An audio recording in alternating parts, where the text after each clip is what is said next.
Good evening, everyone. I'd like to, I'm going to try to get this microphone so I don't blow your eardrums out. I'd like to call to order this Planning Committee meeting of the Council of the Town of Saugeen Shores and extend a really warm welcome to all of you folks who are joining us here in Rotary Hall tonight. We really appreciate having so many people from the community come out to one of our planning meetings. That's great. So, second item is additions, deletions, or amendments. We don't have any of those. Third item is disclosures of pecuniary interest and nature thereof, and I'll ask any member if they have a pecuniary interest that they would like to declare. Councillor Grace.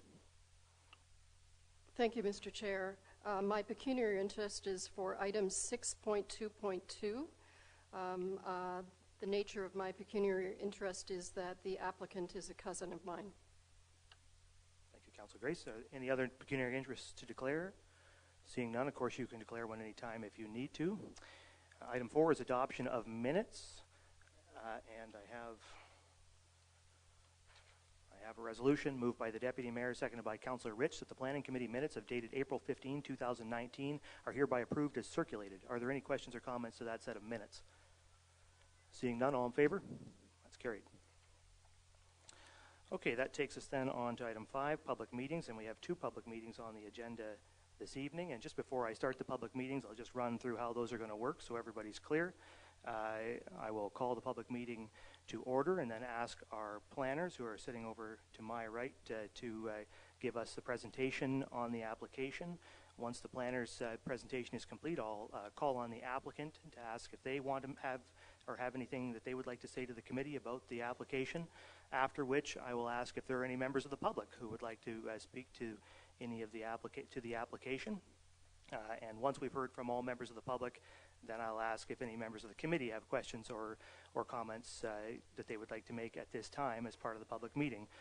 That will conclude the public meeting. One thing I would say is anybody who is here this evening for either of these public meetings, please sign the registry. I assume it's out the door, outside. So if you're sign the registry so that we know, or so that you can follow along and know how these planning applications progress.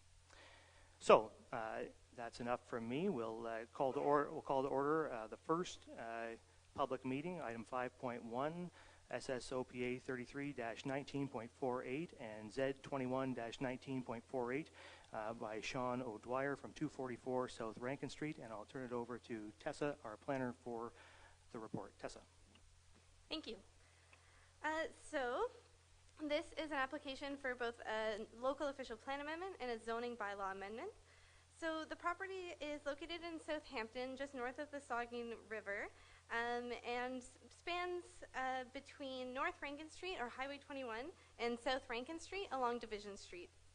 So the civic address is 244 South Rankin Street, and it currently contains a detached dwelling and a bird pen, which are both unoccupied. So the lands, despite having a residential use, are currently designated highway commercial in the Saugeen Shores official plan and zoned highway commercial in the zoning bylaw. So the proposal is to redesignate and rezone the southern portion of the lands to residential to basically recognize the existing use on the property and establish it into perpetuity, and allow the highway commercial lands at the northern end of the site to be severed from the residential lands.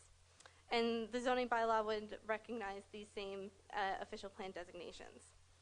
So this is just for information tonight, so we're not making any kind of recommendation. But just to provide a little bit more detail, the subject property is part of an estate, and this has been attempted to be sold since, I was corrected, it's 2015 in the report, it's actually 2016. But due to discrepancy between the various mortgaging rules and the use on the property as residential and the commercial zoning, it's made it difficult to sell and finance.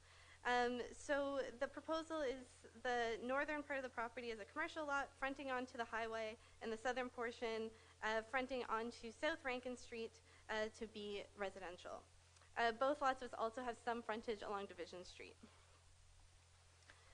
So just to give an overview, from a provincial interest standpoint, there's really none in this particular instance. It really does meet the policies of the PPS. There's no outstanding concerns on that front.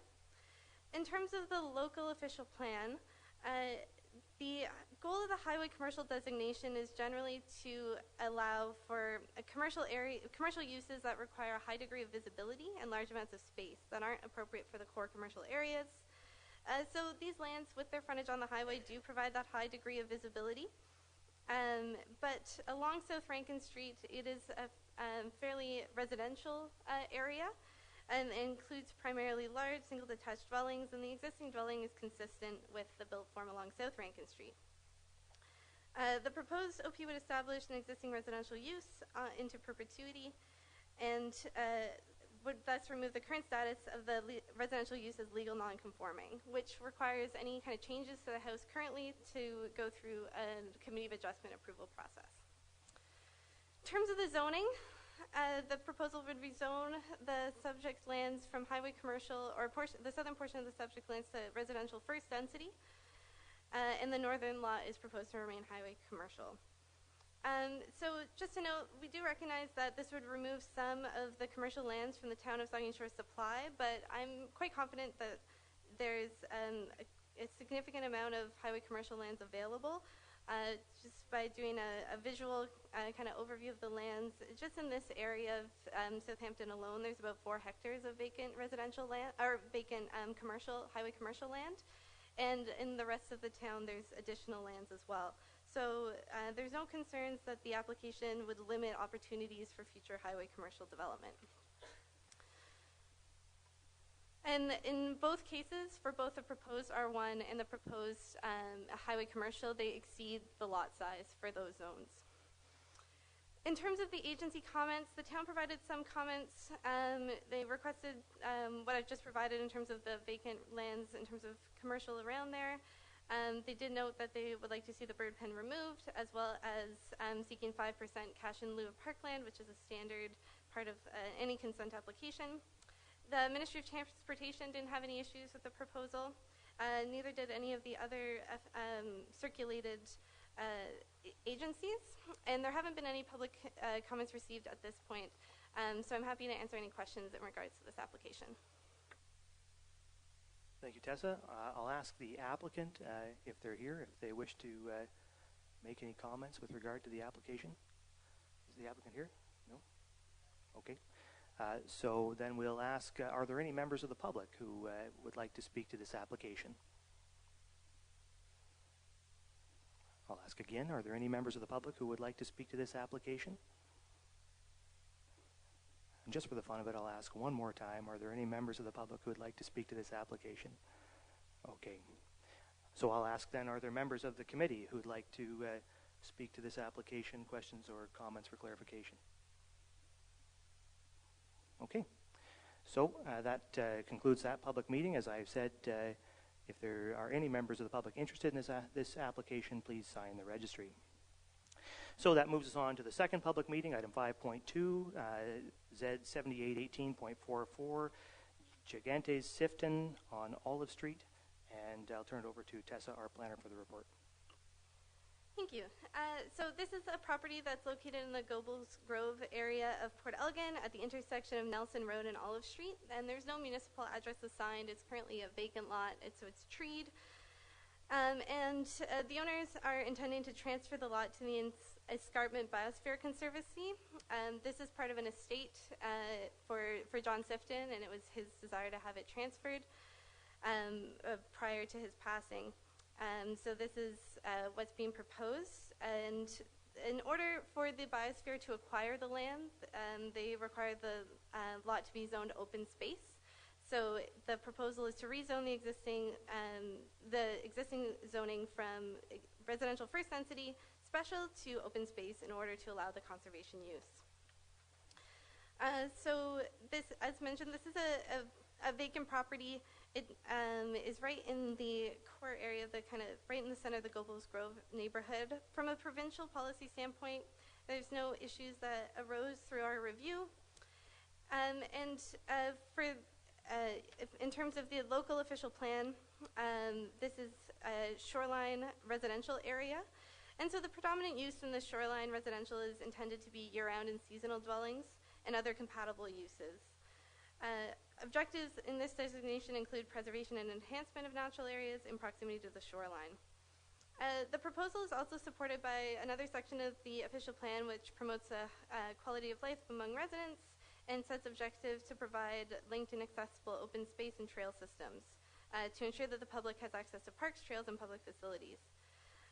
So in this case, there's, other than the beach, there's no other parks in Gobles Grove, so I do think that this lends itself to the objectives of the official plan to provide open space throughout our communities. In terms of the zoning bylaw, as mentioned, they're zoned residential first, densely special. The special in this case is really just to recognize the fact that some of the lots in this area don't have access to full municipal services. In my opinion, open spaces are highly compatible with residential areas and provide amenity space. This won't result in any substantial change, potentially just a small trail and a sign, and will allow the Escarpment Biosphere Conservancy to acquire the lands. In terms of agency comments, the town did not have any objections. They did propose considering allowing a dwelling unit to be constructed as a special provision in the OS zone. It's my understanding that if this were included, the Biosphere Conservancy would not acquire the lands if there was a potential for residential use on them. So we are just recommending the straight OS zone without any special provisions. And there were no issues raised by the other circulated agencies, and we haven't received any public comments in regards to this application. While this is a public meeting, I am recommending that this zoning bylaw be approved tonight. Thank you, Tessa. Is there a representative of the applicant in the room this evening? Mr. Davidson. Yes, good evening. Thank you. I'll be very brief. I'm here on behalf of Evelyn Gigantis, who resides in Ottawa and couldn't make it here tonight. This is probably the easiest decision your council is going to make tonight, maybe this month, maybe this year. As Tessa clearly explained, the purpose of the rezoning is simply to remove the ability to build a house on the property. That's the only way the Escarpment Biosphere Conservancy can take the property. They need the property to be, you might not want to hear this, but exempt from paying taxes. And that's how they operate, and that's the only condition they request when purchasing a property. So yeah, it's appreciated that if this could be considered tonight, approved tonight, so it can go, the transaction can occur. And as Tessa indicated, just one last thing, there'll be no buildings or structures on the property. It's going to be left for conservation purposes. Thank you. Okay, I'll ask. Are there members of the public, other members of the public who would like to speak to the application? Sir, if you could remember to state your name, I'd appreciate it. Good. Thank you, Mr. Chair. I'm Bob Barnett, Escarpment Biosphere Conservancy. We do have 2 owned nature reserves already in town, and this would be a nice 3rd edition. And we've worked with Brad Pride, where he's got Pegasus and Lakeside Woods just north of town protected, and we have protections on those lands. So we're pleased to work with the town to work towards your official plan. Thank you. Okay, thank you. Are there other members of the public who would like to speak to this application? I'll ask again, are there other members of the public who would like to speak to the application? And one more time, are there any members of the public who would like to speak to the application? Okay, members of the committee, the Vice Deputy Mayor. Thank you, Mr. Mayor, and it's good to see Bob Burnett here this evening. Bob from the Biosphere Conservancy, and we have had a couple of projects that have been deeded over to the Biosphere Conservancy over the years, Bob, and it's a splendid thing. And any time you can, protect lands like that, I think is a good thing. I walk that trail, connecting link between Ferndale and Olive on a regular basis, and I just wanted to, if I maybe through the planner. Mr. Davidson, just pass on to Mrs. Dignatus and of course the late John Sifton. It's a wonderful gesture that they're doing, and Mr. Davidson, if you can pass it on to Ms. Dignatus, I think that would be a good thing to do. So I just wanted to express that this is a nice gesture on behalf from that family. Agreed. Further questions or comments from members of the committee? Okay, so so there is a recommendation, and I'll read it, and council can take action on it. It's recommended that the zoning bylaw amendment Z-78-18.44 for the properties described as Lake Range, Part Lot 29, South Nelson, Town of Saugeen Shores, Geographic Saugeen Township, be approved and the necessary bylaw be forwarded to Council for adoption. Are there questions or comments to the resolution? Seeing none, all in favor? That's carried. Okay.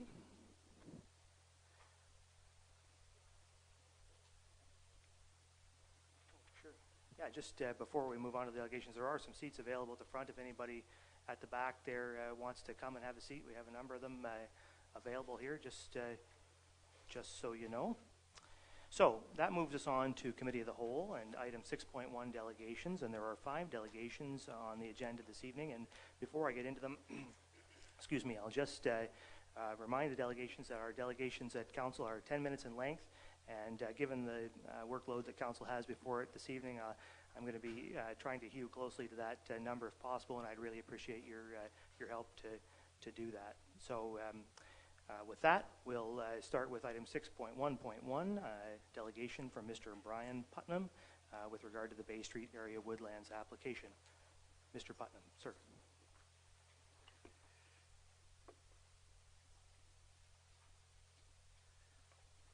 Thank you, Mr. Mayor and councillors, for the opportunity to discuss the official plan amendment application SSOPA 32-18.48 as submitted by the applicant. My name is Brian Putnam, and my wife and I own a cottage on Cole Boulevard in Southampton. I presented a petition to you at the public meeting back in March. The list of persons that have signed the petition has grown to now 500 and grows steadily. Tonight, you have the opportunity to deal with a land use application that seeks to lift development restrictions on highly sensitive wetland, absolutely essential in flood control to dozens of properties along the perimeter of the subject lands. This comes at a time when we see record flooding across the province. Flooding that has exceeded the former 100-year flood recorded only 2 years ago. Clearly, our climate is changing rapidly, and our communities absolutely need the natural buffer that only wetlands can provide. Prior to considering this application, Council would be well advised to have at its disposal a climate change plan. The provincial policy statement, which provides direction on planning decisions at the local level, indicates that, and I quote, the province must ensure that its resources are managed in a sustainable way to conserve biodiversity, protect essential ecological processes and public health and safety, provide for the production of food and fiber, minimize environmental and social impacts, and meet its long-term needs. And further, that the provincial policy statement directs development away from areas of natural and human-made hazards. At your regular council meeting of April 8th, you committed to commence a review of the Saugeen Shores official plan in 2019. Given the nature and extent of the development that is being considered in the town over the next few years, and the sensitivity involved, the most thoughtful and considerate approach would be to reject the application that is before you tonight in lieu of a comprehensive review of the official plan in coming months. As indicated back in March, there are several hundred ratepayers, property owners, and visitors who are hopeful that Council does the right thing and rejects the OP amendment application that is before you tonight. Thank you for your time and consideration.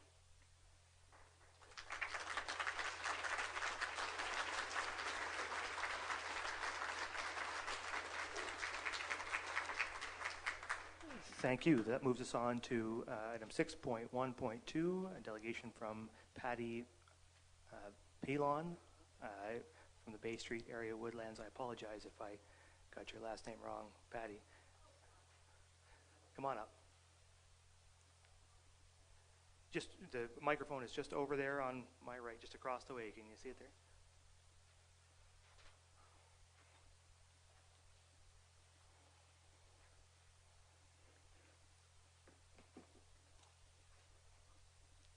The floor is yours. Okay.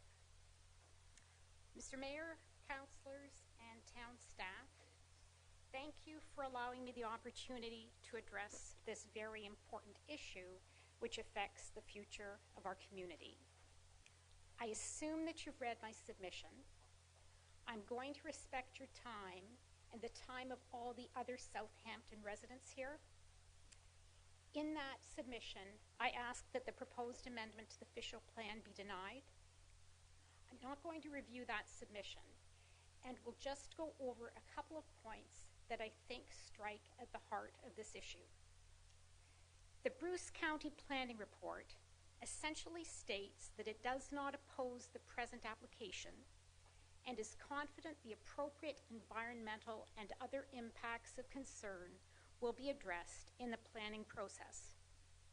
As set out in my application, this is not a sufficiently appropriate way to proceed with such a critical issue. It seems somewhat vague and not sufficiently objective. Other municipalities have faced similar issues and appear to have dealt with it in a much more thoughtful and thorough manner. The elected officials have the obligation to the public to do this right and not to cater to what appear to be a group of land speculators that could do lasting and significant harm to our community. As I understand things, the applicant's asking for a change in the official plan, and if the change is granted, the development will be subject to the policies in sections 2.6.8.3 and 2.6.8.4 of the official plan. Now, in my view, those sections of the official plan contain some ambiguity and possibly an error, and this section should be reviewed and amended before anyone is allowed to rely on it. And in that regard, I'll just note that in Mr. Donaldson's letter of November 29, 2018, he talks about the PP, or the provincial policy, and says that the development is in line with the policy. And in particular, he refers to section 2.1.8, which is on page 6 of his letter, and it talks about development and site alteration shall not be permitted on adjacent lands to the natural heritage features and areas identified in policies, blah, blah, until the ecological function of the adjacent lands has been evaluated and it has been demonstrated that there will be no negative impacts on the natural features or on their ecological functions. And then Mr. Davidson goes on to say that the proposed official plan amendment is consistent with the PPS, which is the provincial policy statement. And as I see it, what's in the sections of the official plan that I referred to has a little bit of a watered down version of section 2.1.8. So one thing that I'm suggesting is that the language in the official plan, in not the section that the applicant's talking about, but in section 2.8 whatever it is, 2 and 4, 2.6.8.3, 2.6.8.4, there be specific reference to the language that there will be no negative impacts on the natural features or on their ecological functions.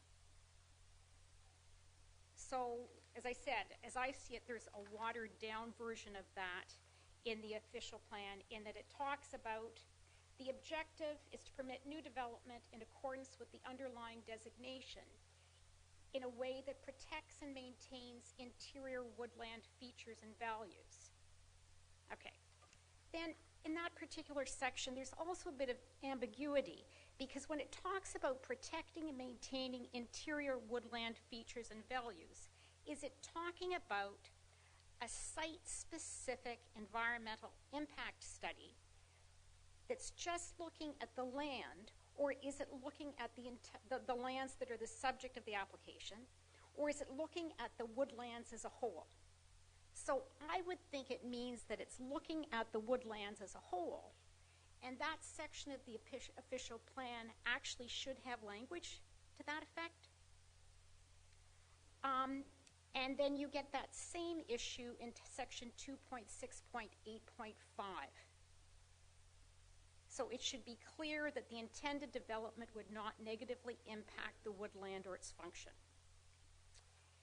Then another issue with the language is, I think it would be helpful if the community would have the right to obtain their own environmental impact study, which would mean that the applicant would have to allow the community access to the lands to conduct that study.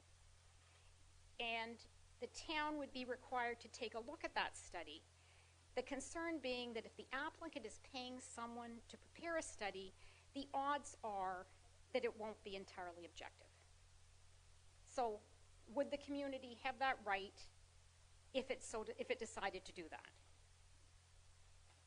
And lastly, I'll just also mention climate change, which was referred to in the previous presentation, and I would suggest that the sections that are referred to in the existing official plan, which the applicant wants to rely on once, if his proposed official plan amendment is made, I just ask that some specific language pertaining to climate change be also added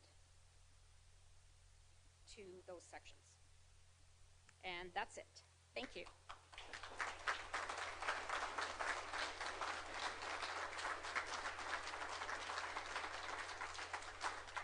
Thank you.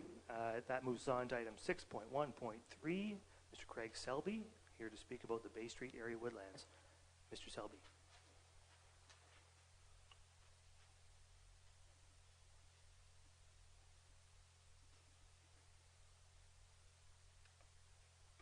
Yes, I'd like to thank Council for the opportunity to speak tonight. I spoke at the original meeting, and I also attended the public meeting that was put on by the consultant and developers. It's been mentioned already about objections and direction in terms of Council not approving that, and that's obviously where I stand, and I'll go into that. But before I do that, I would just like to speak to Council about a couple of reflections. And one relates to last Friday, I believe it was, the J.C. Houston students went down to the Saugeen River and released some trout into a stream. And they raised these trout in the hatchery in the school. And they've received a lot of community support and celebration over that. On the other end of the perspective, we're here tonight to talk about considering development in an intact cold-water stream in the town as well as a significant woodlot. So you can see the two dichotomies, and I only ask that you look beyond what is objections and also look at it in terms of your heart and what you would like to see as a new council in this decision matter. Certainly the kids that were there were being taught about the value of sound, sustainable communities and good resource management and the need to protect natural areas. And I know where the majority of the public lies and feels about that. The other thing, I recently saw a video, and it was by Hamilton Rising talking about Saugeen Shores and Southampton being on the list of one of the greatest places to visit in Canada, not only Ontario, but Canada. And it primarily talked about the public beaches, the hiking trails, the butterfly gardens, bird watching opportunities, and all of these things are associated with natural features. and how we deal with natural features in this community. The marketing and branding of that certainly provides enormous tourism, economic, social, environmental, and health or well-being interest to our human communities as well. Saugeen Shores, I feel, should market this as a community that protects its natural areas. You already have a prohibition on development in this area. Your previous council supported that, and I would only encourage you to travel forth with the same wisdom to retain that prohibition. So as I mentioned earlier, I feel that council should outright not approve this proposed amendment, or as an alternative, should direct the matter to be dealt with properly in the next land use designation matter in the official plan review. Their current OP amendment is really only asking for a planning process approach, and Mr. Davison indicates in writing that the developer has no immediate plans to develop. This matter is of such high public interest and is questionable, in my opinion, that an OP amendment should really be used to address a planning approach. This is a land use designation issue, and it should be dealt with in official plan review. A lot of people want to see this natural area remain intact and not fragmented and impacted further. The natural significance of the site speaks for itself, as it is a significant woodland, a significant wildlife habitat, has a wetland, has a cold water migratory stream, and has the potential to contain endangered species at risk. Environmental hazards exist on this site. All these features exist within an urban boundary, and the town should afford maximum protection to maintain these features now and into future generations. Cold water streams are highly sensitive to alteration directly at or near their site. Surface and groundwater regimes need to be maintained, or serious impacts can occur. Both Mr. Davison and Mr. Morton have stated that this planning approach is like putting the cart before the horse. They've mentioned that at the meetings twice, and I feel strongly that Mr. Davison also, on behalf of the consultant, has put in writing that he wants assurances ahead of time that development should occur. And that's his words. When asked at the public meeting what kind of development the developer might be considering, the developer would not provide the public or council with any input. Mr. Davison states the town staff directed him to ask for an OP amendment. I doubt the town did that. If they did, I feel this is inappropriate and is a roundabout way of development assurances to be approved, especially in advance of public input. Mr. Davison and Mr. Morton indicate that a tree preservation plan and other mitigation measures can assure protection of natural features and values. The best tree preservation plan is not to develop in this site and keep the features intact. This is not to say that I don't agree with a tree preservation plan. I certainly do, but it should be throughout the whole town and not directed at mitigating impacts to an area in which you want to develop.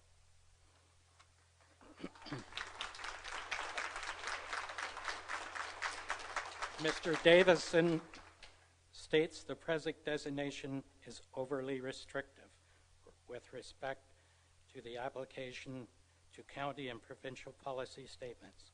Local or regional municipalities have the total authority to be as restrictive as they wish to protect natural heritage features. And I can quote out of Mr. Davidson's letter that higher consideration in the Bruce County official plan meets this objective and standard. He says, section 4.3.2.6, significant woodlands, notes the following. It is the intent of county council to protect to protect significant woodlands as they are one of the key components of our natural heritage areas. Woodlands provide significant economic value as well as habitat for wildlife, erosion control, and maintenance of the cold water for fish habitat. It was mentioned earlier there was over, I have in my note here, it was 460 people that signed a petition. You are a new council. This is a fairly small municipality in the greater provincial perspective, but we have a lot of good, strong values, and one of them should be protecting this site and maintaining this site.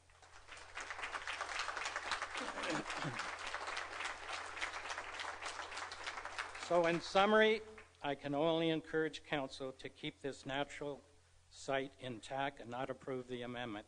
That decision will be viewed as a sustainable community approach and value by many present and future residents. My children, grandchildren, and the many tourists and visitors to Saugeen Shores will see that we value natural areas and that our council cares.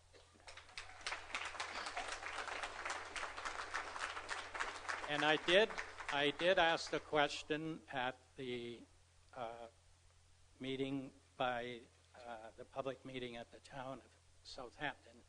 Mr. Morgan spent a fair amount of time talking about his credentials and how important it was that he could undertake these studies. I reminded him of the fact that I had worked for the Ministry of Natural Resources for over 30 years in a number of capacities, from a planner, a biologist, district manager, lake manager, a fish and wildlife supervisor, and I can only indicate that while Mr. Morgan is qualified to undertake studies, I can truly indicate to you that in my capacity, I worked with many municipalities, many partners, and I always encourage them to think beyond provincial policy. Think about what you want in your community.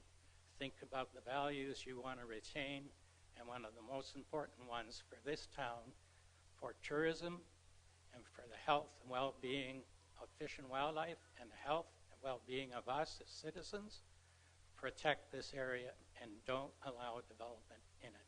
Thank you very much.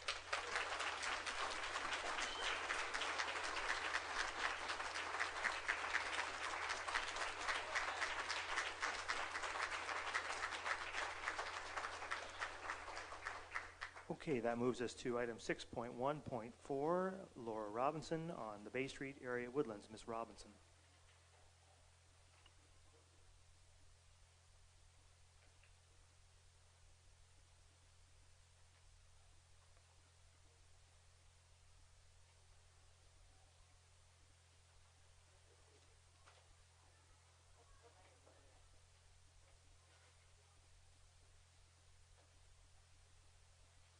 Thank you very much, Mayor and Council, for this evening. I'm also here to speak about the requested OP amendment, file number SSOP A32-18.48. I hope this committee will decide to deny this amendment.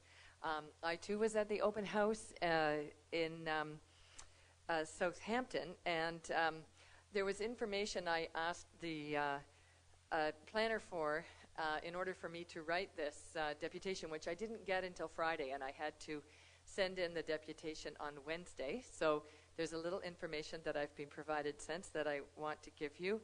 And the other thing is that I had, as you know, a number of slides to show, visual images of what is really going on in the woodlands, and there's no AT and audiovisual, and I just feel that a public meeting, it is unfair to the public if they don't have access to the same information that council has.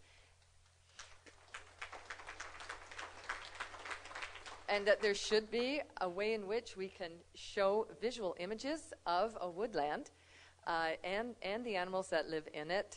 And I also believe that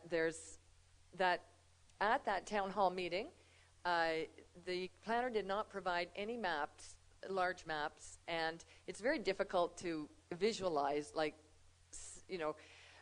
property number 13 or property number 9 without understanding the whole. And I think that speaks to what other people have said about, is this an entire woodland that we're understanding it as, or are these just individual pieces of private property? I hope you're contemplating an entire woodland. Now, at that meeting on April 9th, Mr. Davidson introduced another person. I don't want to use his name because I'm going to be critical now, and introduced him as a biologist. It wasn't until Friday, when Mr. Davidson sent me the CV of that person, that I found out he's not a biologist. In Mr. Davidson's letter to council, he refers to him as a wildlife expert. When I looked at his CV, I cannot imagine how anyone would say that he could ever give expert evidence. There's no court in Ontario that would see him as an expert in the way in which we understand what an expert to give evidence really is. So I'm actually saying I don't think we should even accept this wildlife report, because it is not done by a biologist, and it is not done by an expert in the way in which our legal system understands what an expert is. And I'm going to speak about what other people have said in terms of climate change, because I can't imagine anyone writing about a significant woodland in this era without including its role in climate change. And that report does not include the role of woodlands and wetlands in climate change. I found that when I got the report, it was fragmented and confusing, and I didn't receive the report from the meeting organizers, by the way. I received it from someone else who had been at the meeting. And I'd also like to say that there's some parts of the report, of the environmental studies report. For instance, the EIS report submitted with the request for the amendment to the official plan reads on page 2. This 2018 Town of Saugeen Shores Significant Woodland Supplement Study for the Bay Street Area Woodland, or Project 3 area, shall follow the same assessment of the evaluation criteria for significant determination as approved 2012 SWS. So what we had, that is in the future tense. Then the next sentence says, it then states, AWS undertook a roadside assessment of the 2 study woodlands for hydrology and vegetation community mapping on September 21st and October 25th, 2018. Well, that's the past tense. And so I felt reading that plan that I was reading something that had been cut and pasted, and definitely was not an expert effort. Now, on page 7 of the wildlife study, section 5.1.2, under the significant vascular flora, the report notes that the area to be researched, quote, is private lands and inaccessible. But at the town hall meeting in Southampton, numerous people brought up the fact that the private lands were actually owned by some of the landowners for whom they were working. And if so, why couldn't he get access to that land? This question was not adequately answered. Additionally, the forest in some of the area is too dense to walk through, and in other places the marsh too wet. And these factors alone indicate the significance of the area. There are areas that you're not supposed to be walking through.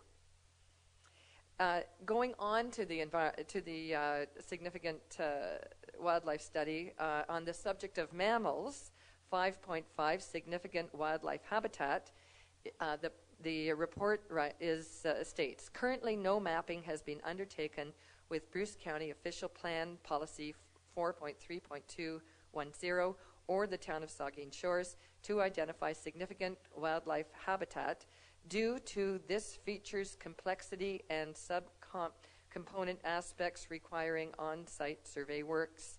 The Province of Ontario established criteria thresholds for confirmation of significant wildlife habitat through its January 2015 publication of Significant Wildlife Habitat Criteria Schedules for the Southern Ontario ecoregions. The four primary categories for evaluation are listed below. Well, first of all, that first sentence isn't a sentence. So it's very difficult to understand exactly what is meant. But it appears that if you do try to understand what he's saying, is that no study within Bruce County or Saugeen Shores that identifies significant wildlife habitat has been undertaken. And if that's the case, this is critical information, and making decisions without that critical information, to me, is unacceptable. And as someone who cycles past that farthest west part of the land on Huron Street, sometimes twice a day, has walked, jogged, cycled the trails on the east side and frequently snowshoes on the shore area parallel to it, a roadside assessment on 3 days in total does not begin to register or recognize the wildlife that lives in that area. Approach the area as an animal would, which means quietly, without the sound and smell of a combustion engine, and you will see foxes, rabbits, and hosts of other animals. Snowshoe the shore area, and you will see many fox, rabbit, and deer tracks. And those were the slides that I had of those many foxes and the deer and their tracks, and the rabbits and the deer tracks. And they're multiple. Now, if you go on to back to this wildlife study, he quotes the Ontario Great Lakes Coastland Wetland Atlas, and it notes, Lake Huron wetlands provide habitat for many fur-bearing mammals, including mink, beaver, river otter, raccoon, red fox, and muskrat. In south and central Lake Huron, the coastal swamps provide significant winter cover for white-tailed deer. I've given you the link to that wetland atlas. And of course, we've seen all kinds of postings by people in Southampton of the foxes, red and gray. We've seen all kinds of other animals there. And one of the problems is when we destroy their habitat, they become what we call nuisance animals. And they become familiar with the scent of humans and the scent of human food. And they connect those two things. And they can be very bold in their pursuit of what constitutes garbage, both for us and for them. And this inevitably leads to the animal being killed. Now, I'm going to skip my part about observing what you would if you were Dr. Dorian from Charlotte's Web, but I think what's really important here is that Charlotte's Web is a book that teaches us that you are quiet and you spend hours just observing animals.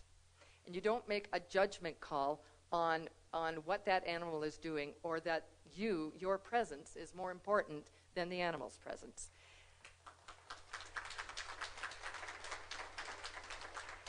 And while Dr. Dorian in Charlotte's Web says, how enchanting, I would say he could have also said, how fundamental to scientific observation. Finally, I would like to add that our cross-country ski club in Hepworth, the Bruce Ski Club, it's the second largest cross-country ski club in Canada with 954 members, is adjacent to the Stone School landfill site on Stone School Road. And I put those trails in 1980, which is exactly when the dump was also put in. We absolutely never had flooding. It's the old shoreline of Lake Huron. It's all sand. And then starting in around 2000, our Kiwanis Loop started to flood in the spring. Sometimes we would go through the ice up to our knees. And then every year it got worse. And when I researched what had happened to the landfill, it had two expansions. The second expansion in 2010 increased it by 13,000 cubic meters. And I've shared with council pictures of our ski area that is now flooded, that was never ever flooded. And what's most important, the two maps that I shared with you from a very professional report about when they closed that landfill in 2017 shows that they measured, an engineering firm measured surface water and groundwater.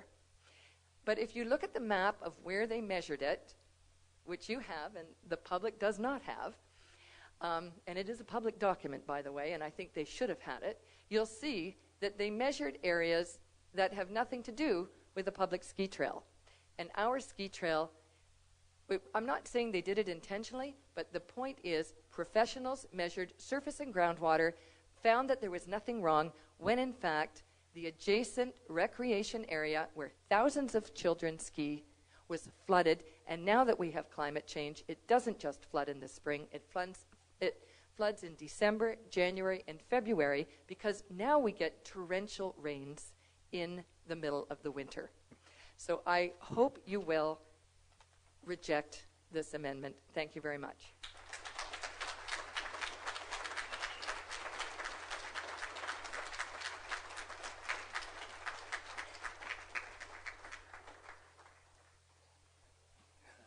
Okay, and that moves on to the final delegation, item 6.1.5 by Mr. Bill Bowden from the Southampton Residents Association with regard to the Bay Street area woodlands. Mr. Bowden.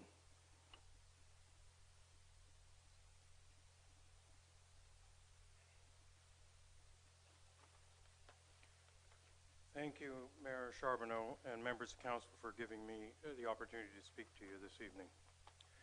My name is Bill Bowden, and I am the president of the Southampton Residents Association. The SRA consists of approximately 400 families, almost all of whom live or have cottages in the Southampton ward of Saugeen Shores. Our strategic priorities include supporting and encouraging sustainable development and protecting our natural resources. In our view, this application to amend the official plan fails on both counts. I would like to make the following brief points. The subject area has been properly excluded from development for many years. I checked and only went back as far as 1981. I'm sure it was protected before that. Any development there will have a permanent adverse impact on the environment in the immediate area, on nearby beaches, and lake water quality. I believe number two, I believe the exclusion was known to the developers prior to their purchase of the land. The developers knew or should have known that the land was not available for development. Rejecting the application does not infringe on their property rights. They knew what they were buying and paid market price for land that was not available for development. 3,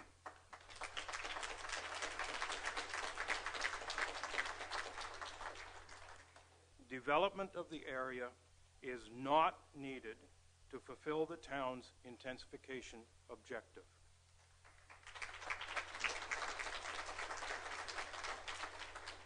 4, use of the variance granted for developing a woodland area north of the Saugeen River as justification for amending the official plan in this area is disingenuous. An exception should not be allowed to become the rule.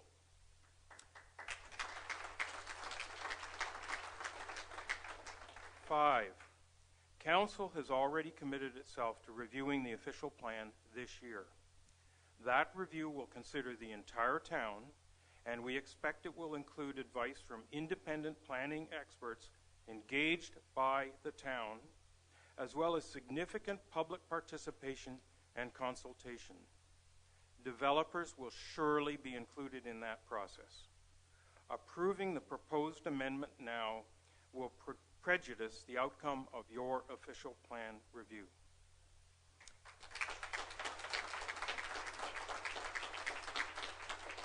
In recent correspondence, the applicant's advisor has suggested that amending the official plan does not necessarily open the area to development, because any development proposal will be subject to then applicable requirements for environmental and other reviews. I suggest to members of council that just saying no is a more effective way of preventing the camel from getting its nose under the tent.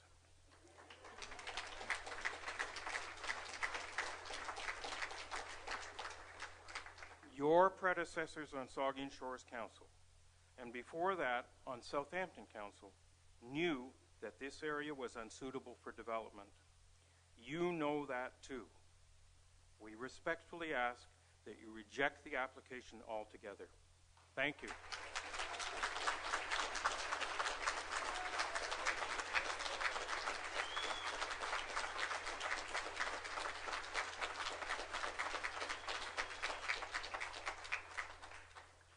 Okay, that brings us to the end of our delegations. I'd like to thank all the delegations for keeping close to the 10-minute timeline. I do appreciate your attention to that detail for me. So that moves us on to item 6.2, reports, and the first report is report 6.2.1, SSOPA 32-18.48, the Bay Street Area Woodlands, presented by Durgan et al. And we'll turn it over to our planner, Daniel Kingsbury, for the report. Daniel. Thank you very much. So I won't go into too much detail in terms of the context. I think that's been covered fairly extensively. The lands are impacted by a significant woodlands policy.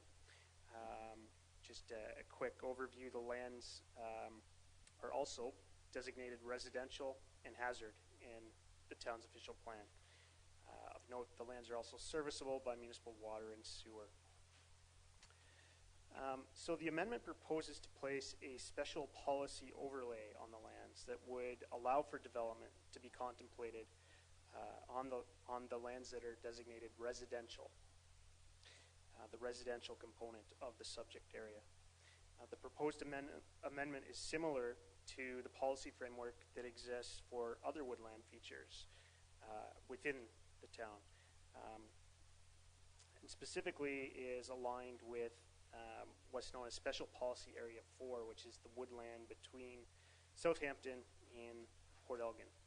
In terms of the specifics, which is attached to your staff report as an appendix, the amendment proposes to recognize the lands as being characterized by natural heritage and natural hazard features, directs the consideration of development to the residential designation and restricts development in the environmental hazard designation, permits minor refinements to the designation boundaries subject to SPCA review, and outlines specific requirements for development proposals within the residential designation, including that the development proposal conform to the residential policies of section 3.6 of the official plan, as well as other relevant policies of the town's official plan.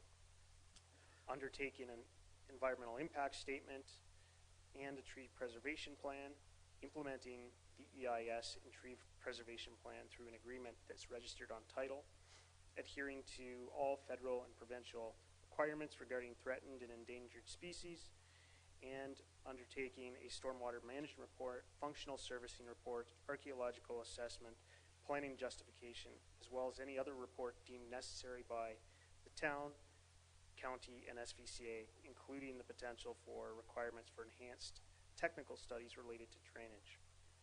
The amendment also encourages that lands within the environmental hazard designation be transferred to a public body or qualified organization for conservation purposes. As you are aware, there's been several comments received on this file, and we've heard delegations to that effect this evening. Those comments, in large part, are addressed in the staff report, so I'm not going to go over them in great detail at this point. But I will conclude with the recommendation, which is to adopt the proposed amendment and forward it to County Council to be considered for approval. In making this recommendation, it's noted that the proposed amendment is consistent with the provincial policy statement and the county official plan, both of which permit development within significant woodlands, subject to demonstrating that a development proposal will have no negative impacts to the feature or its ecological function. The proposed let's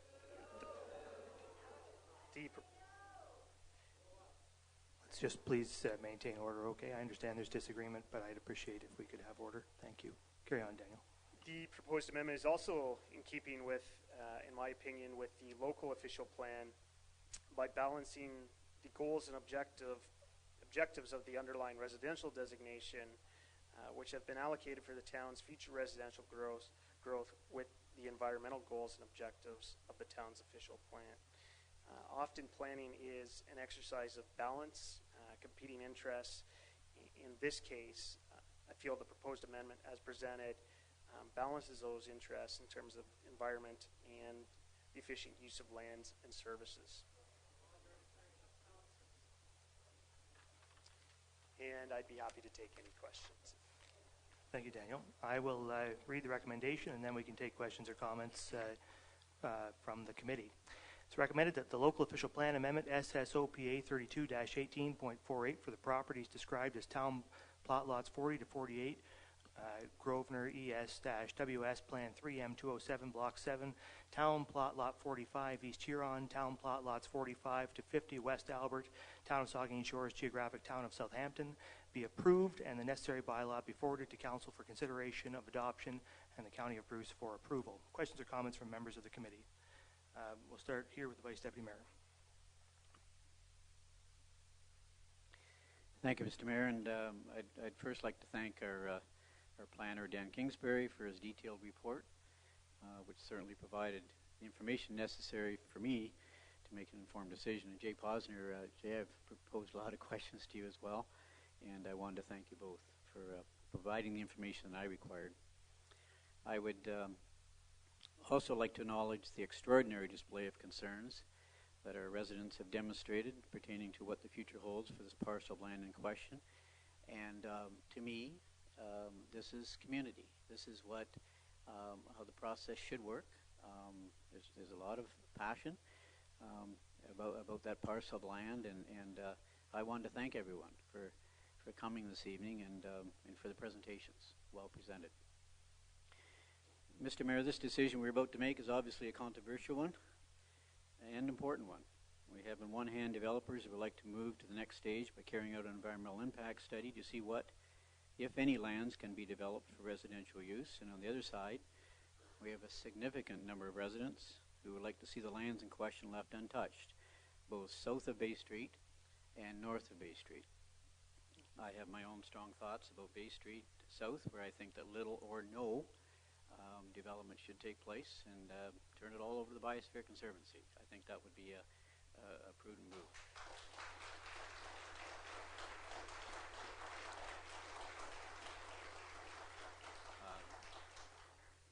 You may not like my next comment quite as much, but I think but I think the lands north of Bay Street, I don't hold the same level of enthusiasm for eliminating all development north of Bay Street.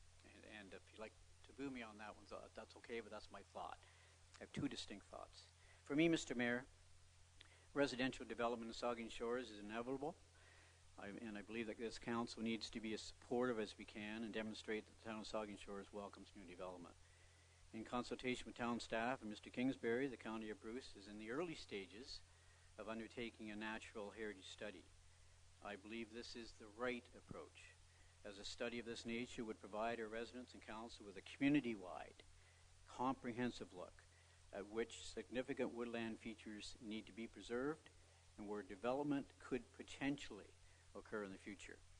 A natural heritage study would also ensure that all residents who are potentially affected can see how changes might impact their properties and lifestyle.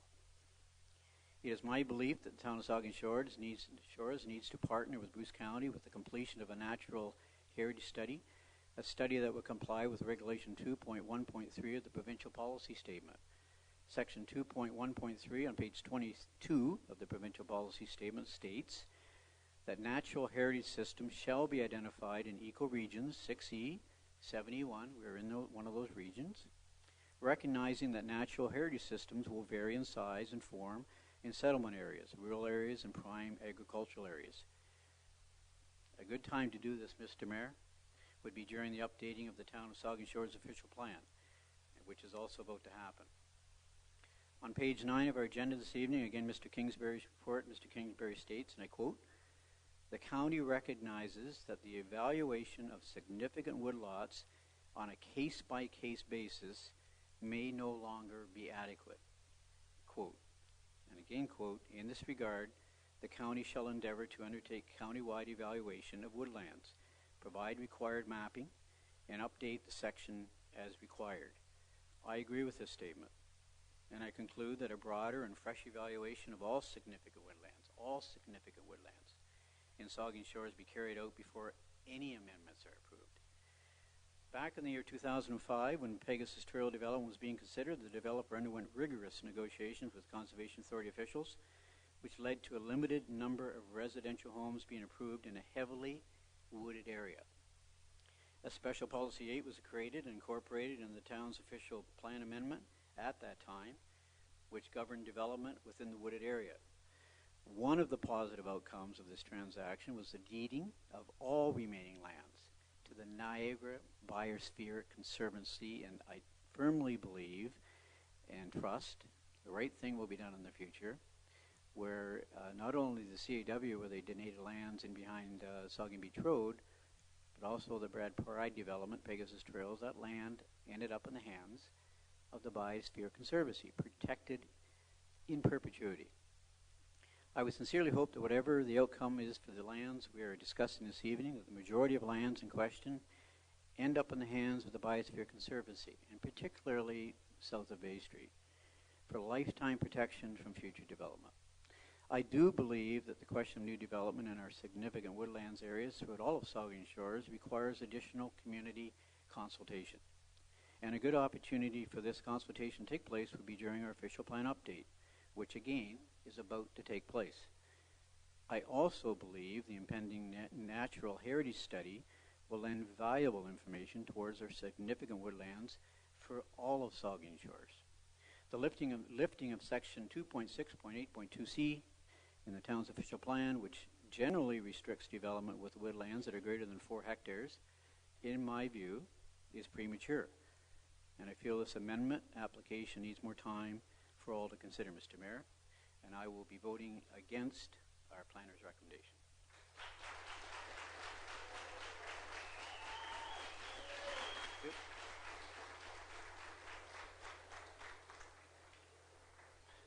Councillor Grace. Thank you, Mr. Mayor. The proponents of this application and the planner's report ask for approval because it is consistent with the provincial policy statement of 2014. The province requires that decisions, quote, shall be consistent with the provincial policy statement. It's important for us in considering this argument to understand what that phrase requires under the law.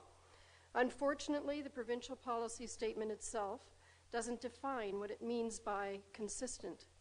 After some searching, I finally found an explanation of how municipal councils should interpret the word consistent in the Ontario Municipal Councillor's Guide of 2018 in the Land Use Planning section of that guide. Here's what it says. Quote, the responsibility for long-term planning in Ontario is shared between the province and the municipalities.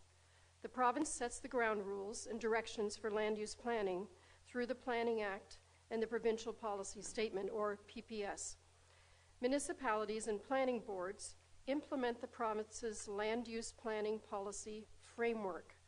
Municipalities and planning boards prepare official plans and make land use planning decisions to achieve their community's economic, social, and environmental objectives while implementing provincial policy direction. Municipal decisions must be, quote, consistent with the PPS, which means that municipalities are given some flexibility in deciding how best to achieve provincial policy direction, end quote. In other words, you can be consistent without being exactly the same.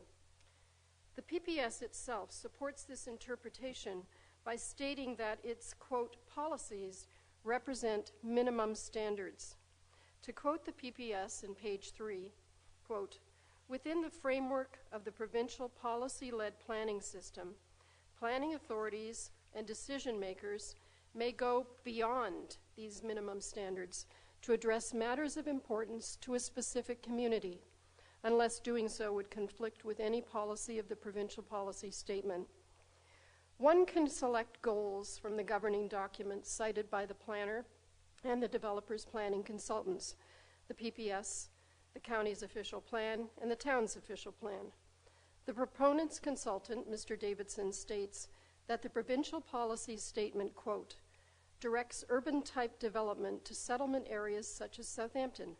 It also promotes infilling and the efficient use of services and land, and that in this way the PPS would generally be supportive of development on the non-hazard portions of the subject lands, end quote. It's just as easy to find goals in the PPS that are consistent with our town considering the fate of this significant woodland during an official plan review instead of through an individual planning application. Quoting from the provincial policy statement, natural features and areas shall be protected for the long term. The diversity and connectivity of natural features in an area and the long-term ecological function and biodiversity of natural heritage systems should be maintained, restored, or where possible, improved, recognizing linkages between and among natural heritage features and areas, surface water features, and groundwater features. Taking action to conserve land and resources avoids the need for costly remedial measures to correct problems and supports economic and environmental principles. And finally, quoting still from the PPS, strong communities, a clean and healthy environment, and a strong economy are inextricably linked. Long-term prosperity, human and environmental health, and social well-being should take precedence over short-term considerations, end quote. These are all laudable goals, and they are all consistent with the provincial policy statement. The challenge for us as a municipality and a community is to decide how we balance those goals to best meet the needs of our community for the next 5, 10, 20, and 100 years. Part 3 of the provincial policy statement supports a holistic consideration of its goals by stating, quote, "The provincial policy statement is more than a set of individual policies. It is to be read in its entirety, and the relevant policies are to be applied to each situation. When more than one policy is relevant, a decision maker should consider all of the relevant policies to understand how they work together.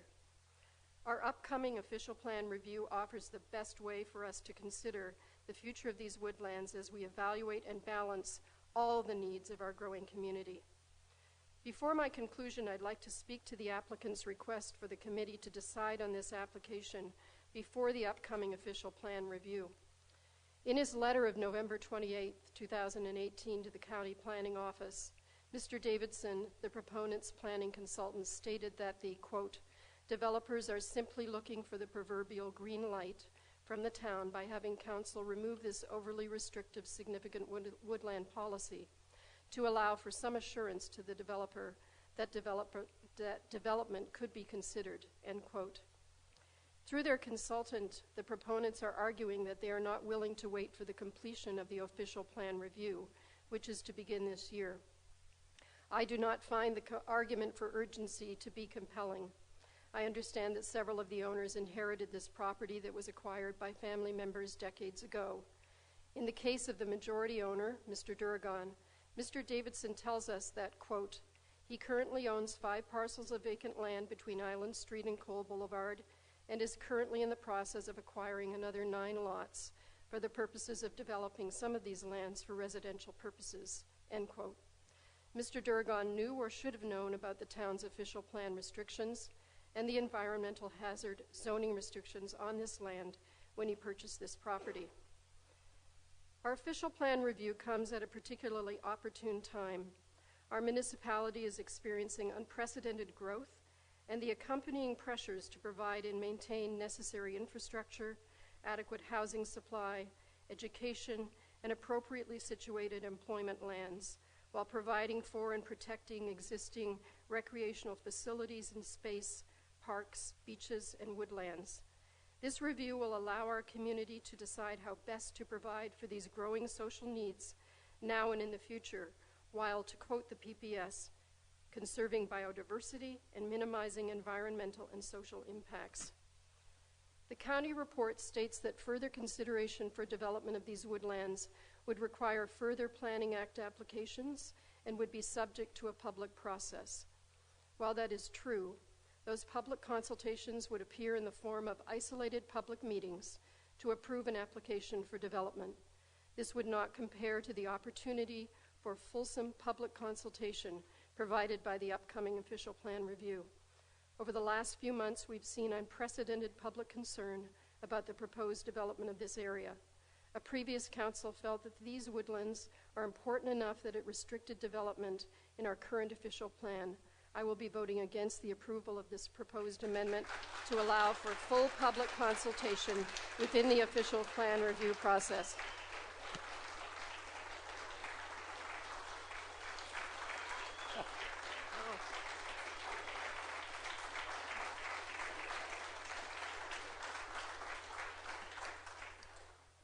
Okay. Councillor Mayette. Thank you, Mr. Chair. When it comes to this piece of land, I agree with my learned colleagues over here quite a bit on the fact that the land should be looked at as a whole. And this 23 acres that is of question here this evening is part of a larger section of woodland that travels right through the green space between Port Elgin and Southampton. And much of it is significant woodlands and significant wetlands and EH land, which in all likelihood will never be a subject of developers' eyes because of its unique characters. But when it comes to some of the statements that have been used, and maybe some of the statements that people have based their opinions on, I'd like to add a little bit of clarity to what I know about this particular piece of woodland, because I did spend some time this past spring walking around this woodland and getting a bit of a feel for it. I didn't want to take a blind look or a drive-by look, and there's some people here who I met while I was there. With regards to the statements tonight about the Coldwater Creek and the significant spawning habitat, I do know a little bit about this, and it was stated also that there were trout released by the GC Houston kids this past week. In fact, those were salmon that were released by the GC Houston kids, and the vast majority of those salmon were not necessarily raised in GC Houston School. They were raised at the Port Elgin Salmon Hatchery, of which I am the manager of, and we supplied those salmon to those kids for learning purposes. When it comes to the streams, there's two streams that run into this piece of property. It's true that they are cold water, and I can tell you all the streams are cold water right now. Just a week ago last Friday, I was up to my waist in a cold water stream coming out of Ferry Lake. I call it the Clarendon Creek system, and it runs up through Southampton. And the reason we were in that creek is we were rescuing dozens of mature, sometimes 10, 12, 15-pound rainbow trout that had gone up that stream by their instincts to spawn. There were hundreds of them up there. Many of them had already succumbed to the warm temperatures and the inability to get back to Lake Huron through the Saugeen River because the water levels had dropped. But nonetheless, those fish went up that stream because of their instincts to follow running water. That's what they do. But that doesn't make that stream a significant spawning habitat. Those fish may go up that stream, and they may go up these two streams here too, and they may drop their eggs, and those eggs may become fertilized. But those eggs, those streams that we're talking about, do not have the potential to grow those fish to mature fish. A few years ago, in conjunction with the Lake Huron Fishing Club, who I'm an executive member of, we did a study with the Ministry of Natural Resources where we put temperature data loggers in every stream from the Saugeen River to the Penetango River in Kincardine. And we measured the temperature of those streams to determine the adequacy of those streams to actually produce living trout that can go back to Lake Huron and spawn. And there were only 3 streams that contained the correct conditions for those trouts. One of them is in Tiverton, 2 of them in McGregor Park. Those are the only streams that contain the proper temperature flow throughout the whole summer period to actually have those fish grow into live trout that can actually go back out and mature. These 2 are not one of them. The fish will go up there and they will do their thing, but that doesn't mean they're going to survive. I would just like to say too that when it comes to the forest, when I went through that forest, what I noticed was certainly in the south end, and it was Deputy Mayor Mayette who made the distinction below Bay Street and above Bay Street. Certainly south of Bay Street, that is a significant environmental hazard area, and I could not see, nor would I ever support any development in that section of town. As you go further north, the woods change significantly, and they're really quite overgrown. And I have 100 acres of managed forest myself down by McGregor Park in Saugeen Shores. And there's quite a bit of difference between a managed forest and an overgrown, neglected forest. And I would characterize that north end as neglected forest, even though it may provide habitat for small animals and larger animals. I think that there, in the future, there may be opportunity, just like the people that many of you are in this room that live in the areas adjacent to this subject property.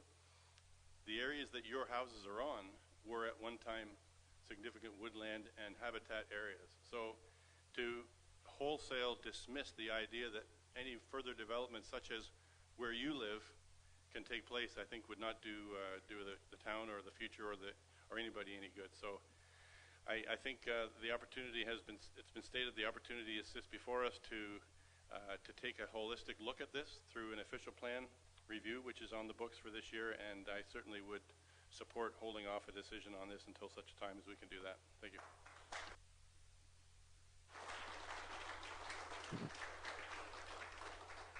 Why don't we go down to the far end, and we'll start with Councillor Rich.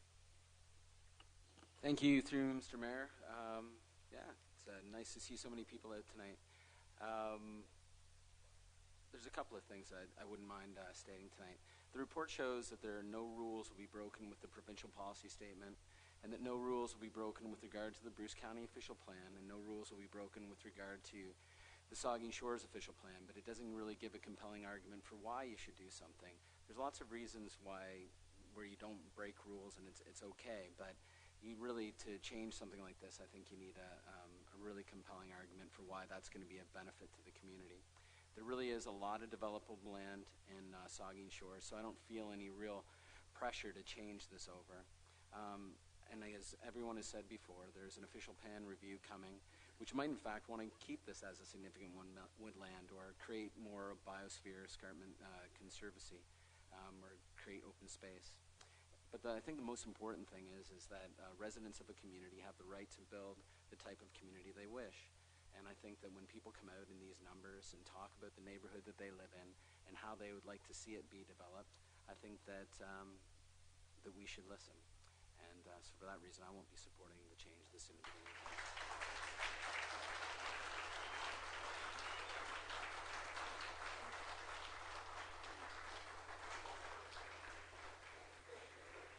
John, do you just want to turn your mic off there, John? Sure. Councillor Schreider. And thank you, and through you, and thank you again to all of the staff, the county staff and town staff, for preparing these reports. It's a lot of work. And for all of the emails, the presentations tonight, we received emails even earlier this afternoon.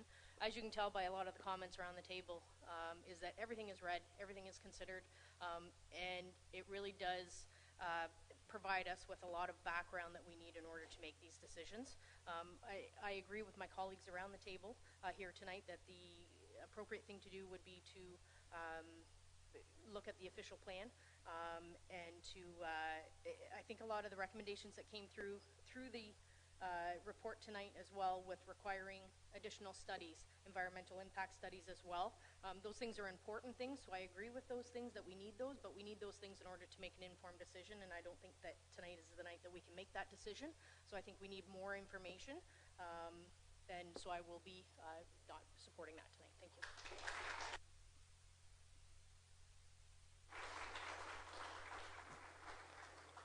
The Deputy Mayor. Thank you, Mr. Mayor, and through you, I would like to thank everybody who's come out tonight. It's very important to see everybody like this. It's important that the public feel that they're informed on matters that affect the town. That is our job, the job of council.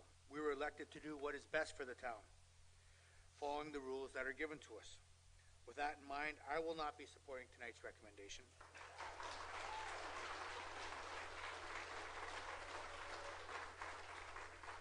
Like most of our speakers have mentioned already tonight, this is an important decision.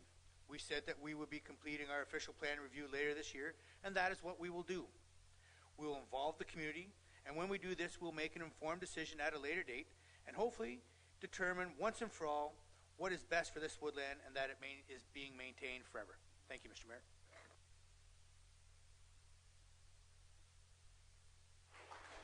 So I guess that leaves me, and you won't be surprised to hear that I also will not be supporting the recommendation.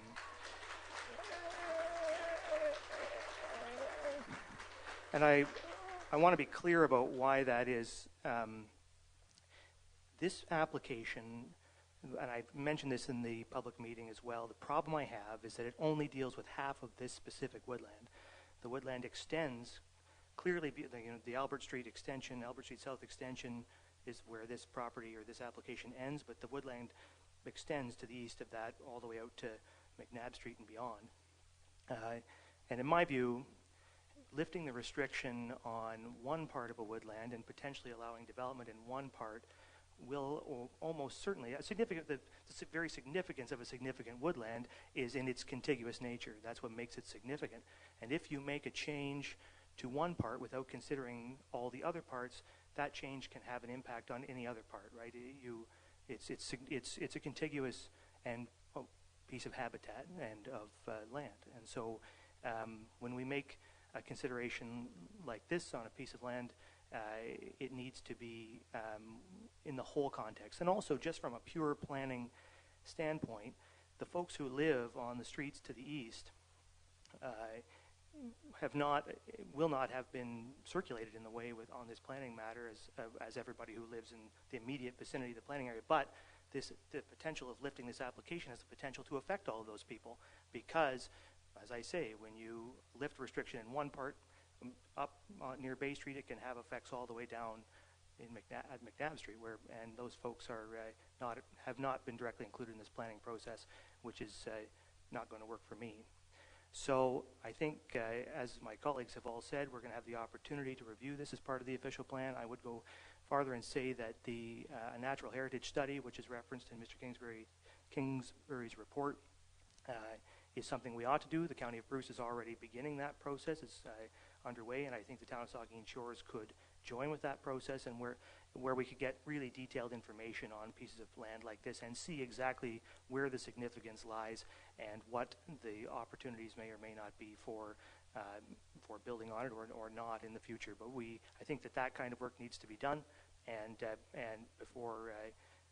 certainly the whole thing needs to be considered as a piece before we proceed in any way. So, with that, you've heard the recommendation. I'll ask all in favor. Oh, sorry. Councilor Grace. It's a recorded vote. Certainly. Then I'll turn it over to the clerk for the recorded vote.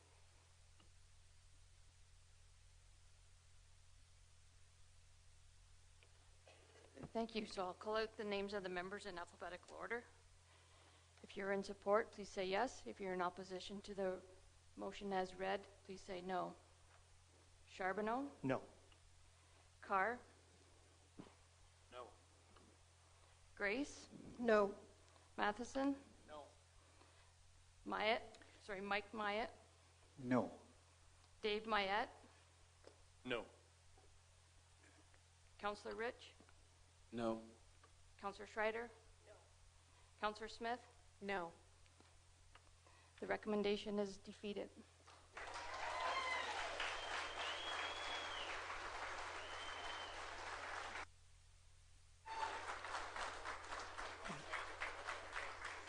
The committee will break for 5 minutes while the room clears. I'm sure it will.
I'd like to be able to call the meeting back to order, so if we could get the members to take their seats, I'd appreciate it.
I'd like to call this Planning Committee meeting back to order, and we'll move on to item 6.2.2, Z1319.48, Michelle Knox, Elm Street and Bruce Road 13, and we'll turn it over to our planner, Tessa, for the report. The room is much emptier, Tessa. It feels like you're a long way away now. Thank you. So as you'll recall, this had gone for a previous public meeting back in April. And so now we are here to make a recommendation. So just to remind everyone, this is a property in Southampton, north of the Saugeen River, at the intersection of Bruce Road 13 and Elm Street. It's a 1.3 hectare lot, so it's quite large and it's forested currently. The application is for rezoning for a portion of the lands from planned development to residential first density special zones. So this is a slight change from what was seen as a result of what we heard at the last meeting and some of the recommendations from the reports. We have provided some different proposed zoning in this area. So the rezoning would modify the boundaries of the R1 zone and would allow the creation of 3 new vacant residential lots, and special provisions are proposed on all 3 lots. One of the main issue that was identified through the last meeting was the tree retention along Bruce Road 13. So we did have some members of the public speak to this. Concern were raised about the impacts of tree removal at the intersection in terms of both wildlife movement as well as dust and noise from the road. So it was confirmed by the expert and the applicant who prepared the EIS that this is not a migratory or connecting link for wildlife movement along the north end of Bruce Road 13 there, which is why it wasn't proposed as part of their tree retention plan originally. Wildlife gets onto the site and moves south, so they don't travel north, so that corridor isn't required for animal movement. But we did recognize that there would likely could be some impacts from the dust and the road noise and just a visual barrier. So as a result, we are recommending a buffer along the road, just not quite the size that was proposed by some of the neighbors who spoke at the meeting, just because it's really for that visual impact as opposed to a corridor for wildlife. In terms of the provincial policy statement, in this case, it states that development and site alteration shall not be permitted in significant woodlands unless it has been demonstrated that there will be no negative impact on their natural features or functions. And to that end, the environmental impact study was prepared on behalf of the applicant, and the tree preservation plan was prepared based on the findings of that EIS. And this has been reviewed and accepted by the Saugeen Valley Conservation Authority, who provide us review on natural heritage and was deemed to be acceptable. So we don't have any outstanding concerns from a natural heritage point of view. There are no significant wildlife habitat or the habitat of endangered and threatened species on this site. So no mitigation was required. In terms of cultural heritage, there was an archaeological assessment prepared and no further study is required. And so I believe that the proposal is consistent with the PPS. In terms of the local official plan, the subject lands are designated residential, with the majority of the lands also subject to the significant woodlands overlay. The designation supports the proposed use on the property and meets the official plan policies with regards to servicing and infill development. In terms of the significant woodlands area, lots 1 and 2 are really not identified as significant woodlands. It's really only lot 3. And the tree preservation plan was prepared in conjunction with the EIS to protect the ecological features, and it was determined that the development on these 3 lots would not impact wildlife movement or the function of the woodland overall. The SPCA has reviewed these documents and are satisfied with the report's conclusions and mitigation measures. So with that, I do believe the proposal conforms to the official plan. In terms of the zoning bylaw, there has been some changes made. So there were a couple recommendations that came out of both the SPCA's recommendations as well as the EIS in terms of tree removal in order to comply with the Federal Migratory Birds Act. So we've added these recommendations into the proposed R1 zones, and the special provisions have been included. So for lots 1 and 2, special provisions have been included. And so in line with the recommendation of the EIS that no tree cutting or vegetation removal shall occur between April 1st and August 31st in accordance with the Federal Migratory Birds Act, and that a grading and drainage plan must be submitted prior to development and lot alteration to the satisfaction of the Conservation Authority in the town. In terms of Lot 3, there's a bit of a mistake in the report. The bylaw that you've been provided as the draft bylaw has the proper ones, but number 4 in the report is wrong. That's removed. In terms of Lot 3, basically what we're proposing is that a 3-meter buffer along the easterly lot line remain, and additional tree planting within this area for the purposes of enhancing the forest shall be permitted. So we believe that 3-meter buffer is adequate to address the concerns raised at the last meeting in terms of the visual impacts from the road, as well as keeping down noise and dust. And then a 1.5-meter buffer beyond that is also proposed in order to protect the roots of those trees. So you could take down trees within that 1.5-meter buffer beyond the 3 meters, but you wouldn't be able to dig or add fill anything deep in the ground that could impact the root systems of the trees within that buffer. So it's kind of a buffer to the tree buffer. And this basically 4.5-meter area will provide that buffer while also allowing for development on the lot. The proposal that was brought forward at the last meeting really would have not allowed this lot to be built on at all. It would have basically sterilized the entire lot for development. So we believe this is an acceptable compromise that allows the lot to be developed while also getting that buffer on the site. In addition, there's the same two other provisions as lots 1 and 2 in terms of the tree cutting as well as the grading and drainage plan. So I believe that this proposal as modified really addresses the concerns and represents good planning in this instance.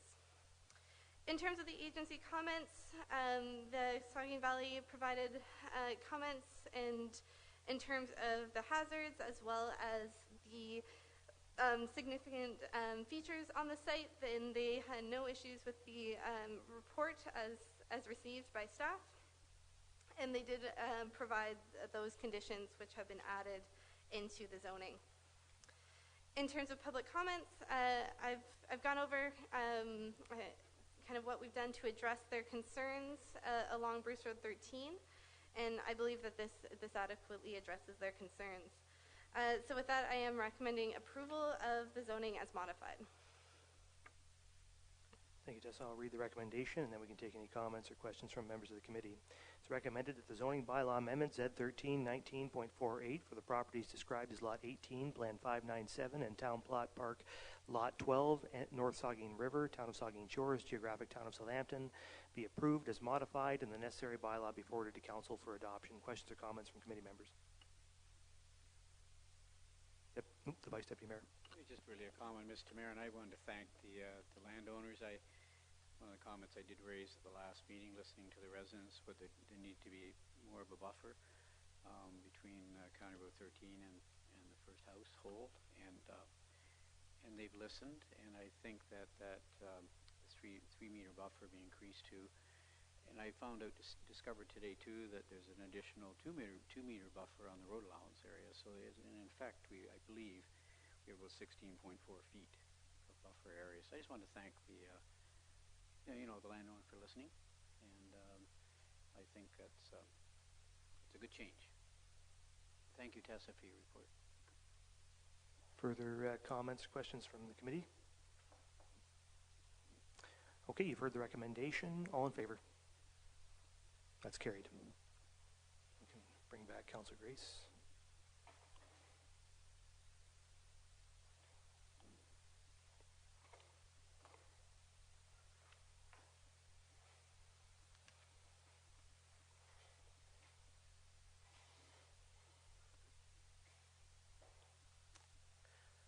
Okay, that brings us to final report 6.2.3. This is 41T-19-1.48 and Z619.48, 1984601, Ontario Incorporated, care of Randy Von Haking, Georgian Huron Developments. And I'll turn it over to Tessa for the report. Thank you. So this is, again, for a application that went for a public meeting back in March, which you may recall. So this is for a subdivision proposal in Southampton along Spence Street. And so the public meeting was held, and a number of changes have been made to the draft plan and the proposed zoning as a result of what was heard at that meeting. In terms of just quickly the process, so the county does grant a draft approval for a plan of subdivision. And the town of Saugeen Shores is the approval authority for the zoning bylaw. So the recommendation today will be for the zoning bylaw that the town would adopt, and that the town recommend to the County of Bruce the approval for the plan of subdivision. In terms of the changes to the application, the initial plan proposed a total of 69 residential units consisting of 15 detached dwellings, 30 townhouse dwellings, and a 24-unit apartment. So since the meeting, this has been modified in order to, mainly the big changes to remove the apartment. It was heard at the meeting that that was not in line with the character of the area, that there were some issues with the potential impact of that apartment in that location. So the applicants have decided to replace the apartment with a set of 8 stacked townhomes. So this is basically a duplex but in townhouse. So it's they're all stuck together, but you've got a unit on top and a unit on the bottom. In most cases, for a few of the units, they are proposing to do 2 units on top and 1 unit at the bottom. So all the townhouses are proposed to be 2 stories in height. And the parking would be provided in communal areas, and this is all within Block 18 on the draft plan, which is proposed to be developed through a future condominium.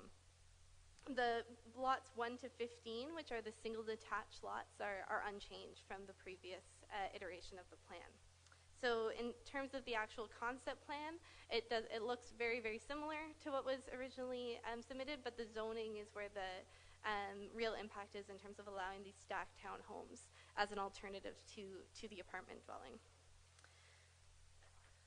So just briefly in terms of the units, we've got 15 detached dwellings, which is about 20% of the proposal. Townhouses, there'll be 22 of those, which is about 30% of the proposal. Stacked townhomes with 2 units, there'd be 24 of those, so about 32%. And then stacked townhomes with 3 units, there'd be 12 of those, so about 16%. So this does increase the number of units on the site to 73 from 69, so an increase of 4 units under this new configuration.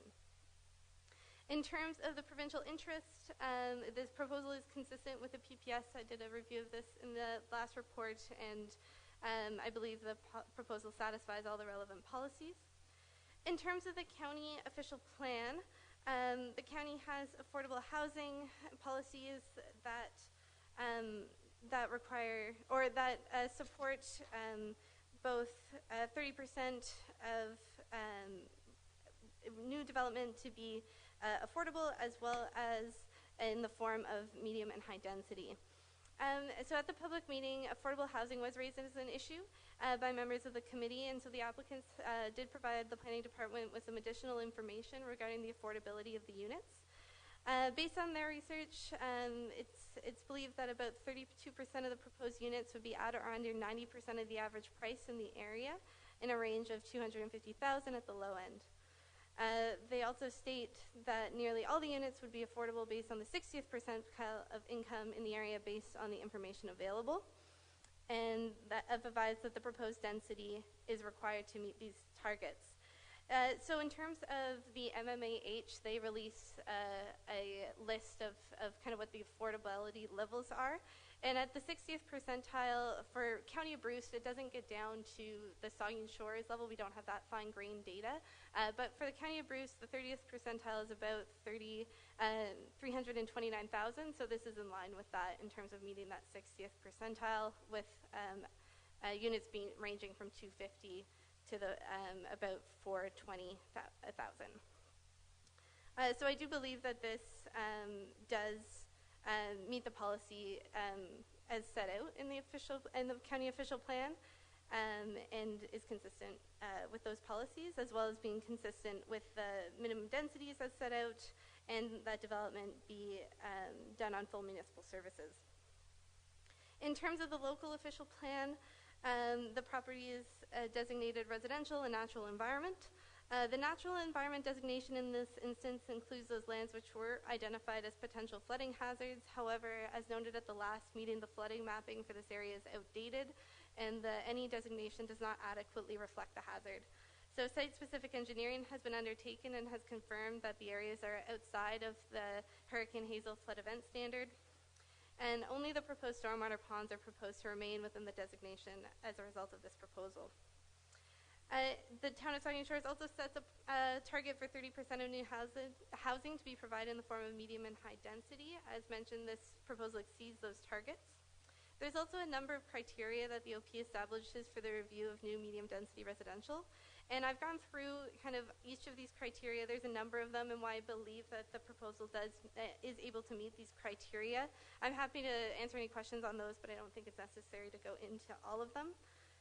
But I do believe that this does meet the criteria for medium density development. In terms of the zoning bylaw review, as mentioned, it has been slightly modified since the public meeting to reflect the removal of the apartment building and the addition of stacked townhomes. So the zoning as proposed is that the detached dwelling lots along Spence Street be rezoned to residential second density R2, that the townhouses and stacked townhouse block, so block 18, be rezoned to residential third density special, and that the stormwater management blocks be rezoned to environmental protection special. And so block 18 has a number of special provisions. I won't lay them all out, but basically allows for the proposed stacked townhomes as presented. The change to the apartment has resulted in the addition of 4 units, and as such, the reduction of a minimum lot area is required for the overall block of 18 in order to allow that number of units. Planning staff, I don't expect this to have a significant impact beyond allowing for these 4 additional units on the site. In terms of the agency comments, there haven't been really any new ones received since the last report. The town of Saugeen Shores did provide proposed conditions of draft approval for the proposed plan of subdivision, and these have been integrated into the conditions of draft approval that was provided to you. In terms of the public comments, so one change was also that the road coming in off of Grenville Street has been moved slightly in order to accommodate the requests of the Masmanians, who asked for a little bit of greater separation between their property line and the road. And then Ms. Najedli provided a number of comments previously in writing to the committee, and really reiterated those same comments orally at the last public meeting.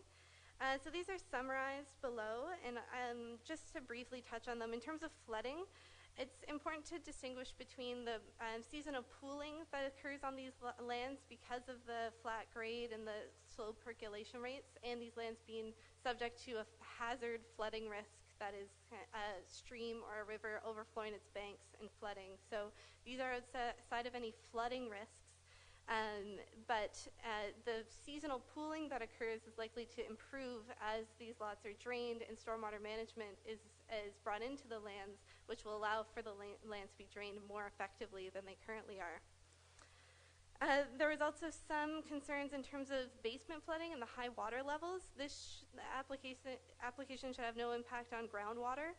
There's no basements being proposed in any of the new development, so while it won't improve her situation, it shouldn't aggravate it, as groundwater shouldn't be affected. In terms of the stormwater management, there were some concerns raised in terms of standing water from mosquitoes and from standing water. As mentioned, the stormwater management on the site will improve the drainage of water, so there should be less standing water as a result of this than there currently is, because it will be managed through ponds and sent into the Grenville storm sewer instead of just pooling on the site.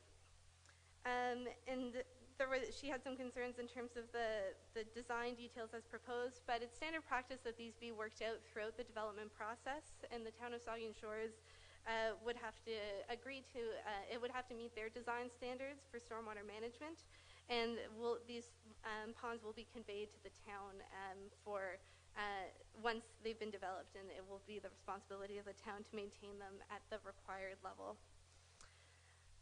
In terms of municipal services, Ms. Nedgley questioned how and when Spence Street will be brought up to municipal standard. This has been set out as a condition of draft approval, so it will be part of fulfilling those conditions that Spence Street and also I believe a portion of Grenville Street will be brought up to a higher standard in order to support the proposed development, in order to support the proposed density.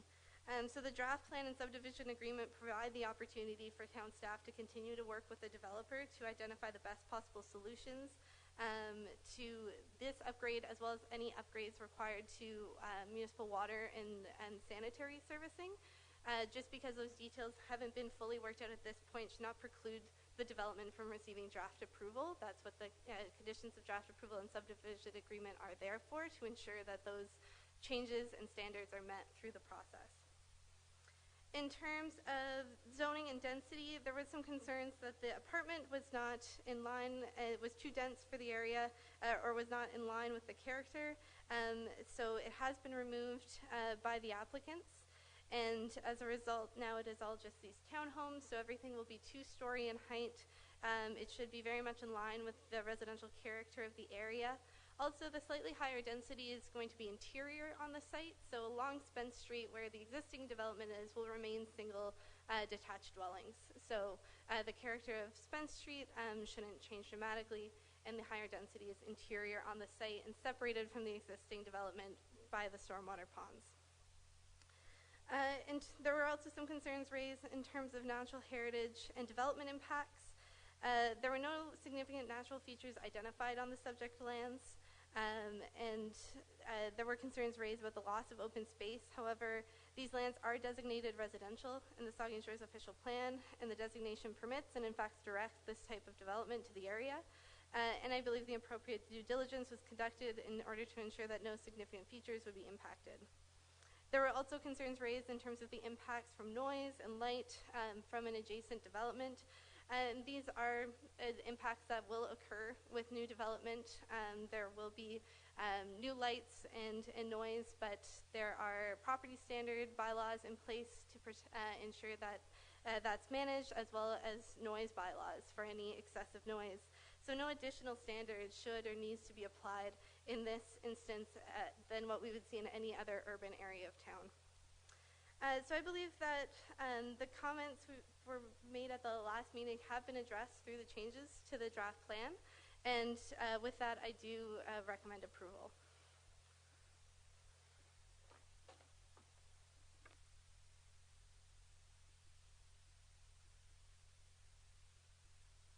Okay, thank you, Tessa. I'll read the recommendation and then we can take questions or comments from members of the committee. It's recommended that the zoning bylaw amendment Z-6-19.48 for the properties described as town plot park lot 16 East Grenville, part lots 52 and 53 and lots 54 to 69, R plan number 30 being part 2 RP 3R, and the screen is going to lose me. No, I got it. This is all coming apart at the seams here.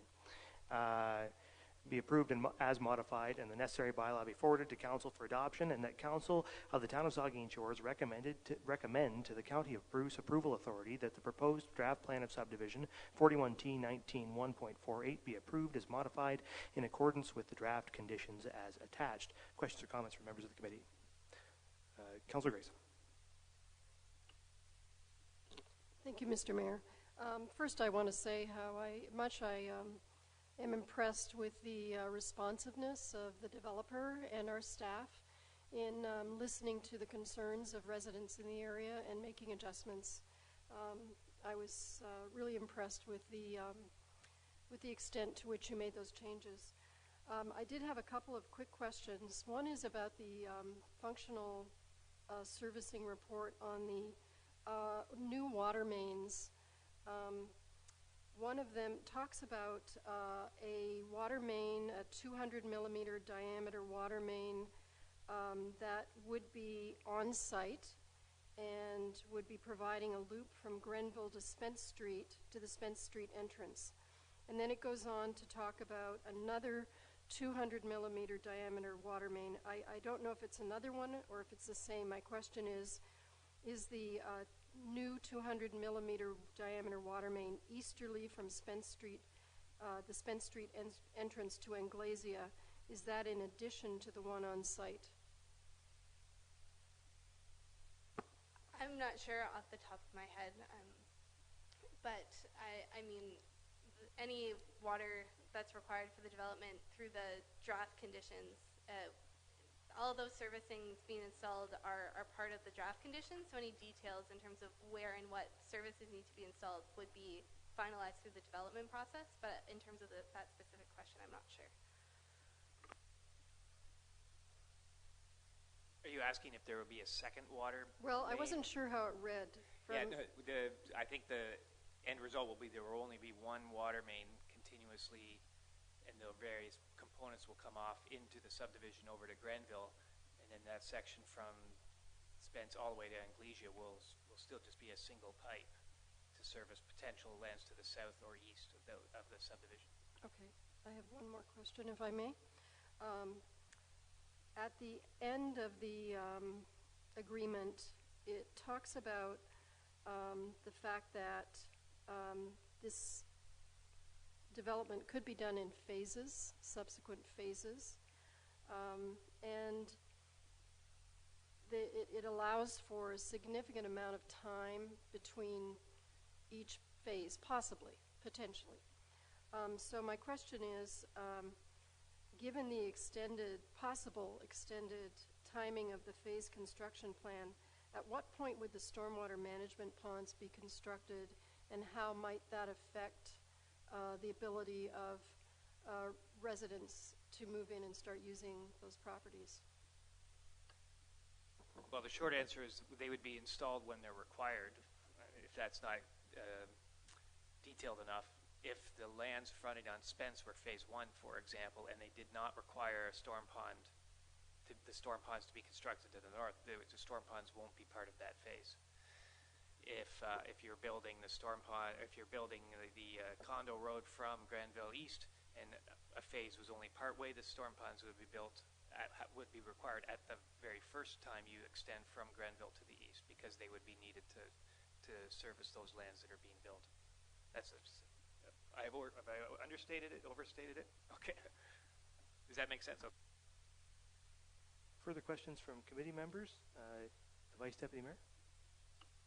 Thank you, Mr. Mayor. Just a couple comments and then a couple questions. I just wanted to commend the developer for any time we're bringing into inventory, additional 30 townhouse units. I'm hearing at the low end $250,000. I think that's a great thing for this community. So to be commended, it's a solid plan, and I just would be interested to know of the 30 units. Maybe we don't know this right now, but could there would be? Are we looking at under $300,000 for those units? I see the bottom end's $250,000, but are the majority of those 30 units going to be under the $300,000 mark? I only ask that question because we talk about affordable housing and we talk about it and talk about it and talk about it, and we're talking about it a whole lot more these days, which is a good thing. So bringing those into inventory is very positive. Majority of those going to be under the 300 mark?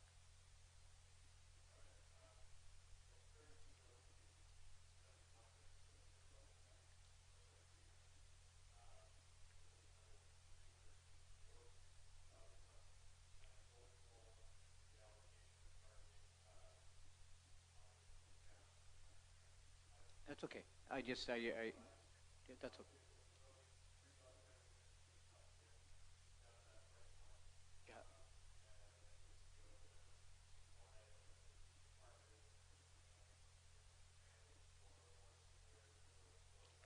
Understood. I just heard the 250,000 at the low end in the report from Tessa, which was an interesting number. So that's good. Good to hear that maybe a few units are going to be coming in under 300 for the segment of the population that wants to get invested. So, Jay, to Mr. Mayor, to Jay, the affordable housing question, it's mentioned a few times by Tessa. We having that conversation now on a regular basis when developers come in. We're talking about affordable housing units as part of the development.